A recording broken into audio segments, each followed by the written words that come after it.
मैं संभल भी जाऊंगा और जो पीड़ित लोग हैं उनकी मदद भी करूंगा। और मेरे पत्रकार साथी, आपसे बेहतर कौन जानेगा यमुना किनारे क्या हुआ। एक पत्रकार के पूरे कपड़े उतार दिए थे, याद है कि नहीं याद?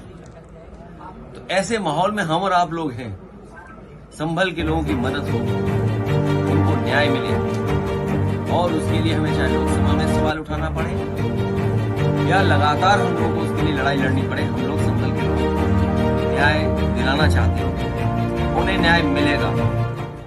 जो संविधान या जो आर्टिकल कहता है प्लेसेस ऑफ वर्शिप एक्ट, उसको भी नहीं सरकार मान रही है। क्या खोदना चाहते हैं आप? मुझे तो ये समझ में नहीं आ रहा, भारतीय जनता पार्टी को कैलाश पर्वत नहीं दिखाई दे रहा, मानसरोवर नहीं दिखाई दे रहा। लेकिन भारतीय जनता पार्टी के लोगों से कहो कि चलो मानसरोवर की ओर, चलो कैलाश पर्वत की ओर, हम आपका साथ देंगे। हो अगर हिम्मत उनमें हो, उनमें बहादुरी, तो चल के दिखाएं। ये कमजोर पे अन्याय कर सकते हैं, ताकतवर के ये पैर छूते हैं, ताकतवर के आगे सामने झुक जाते हैं। अभी लोकसभा में विदेश मंत्री ने जो स्टेटमेंट दिया था चीन को लेकर के, सबसे पहले मैं खड़ा हुआ, कहा कि रिजांगला जो मेमोरियल है उसके बारे में क्या कहना चाहते हो आप? सरकार रिजांगला मेमोरियल के बारे में नहीं कह पा रही। मैं आपसे कहता हूं, ये जितने भारतीय जनता पार्टी के नकली देशभक्त घूम रहे हैं, उनसे पूछिए, चीन की सीमा पर रिजांगला जो मेमोरियल बना था, चीन की फौज ने आकर के तोड़ दिया।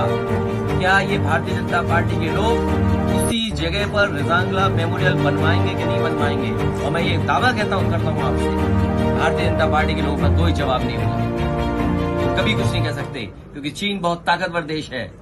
भारतीय जनता पार्टी की हिम्मत नहीं है उनके लोगों को कि जाकर के कुछ अपने रिजांगला के बारे में कह दें, कैलाश पर्वत के बारे में कह दें, मानसरोवर के बारे में कह दें। और मैं आज आपके सामने कह रहा हूं, ऑन रिकॉर्ड कह रहा हूं, वो दिन आएगा जब चीन आपको मानसरोवर नहीं जाने देगा, कैलाश पर्वत की ओर नहीं जाने देगा, क्योंकि उन्होंने बड़े पैमाने पर मिसाइल्स का कारखाना वहां लगा दिया है।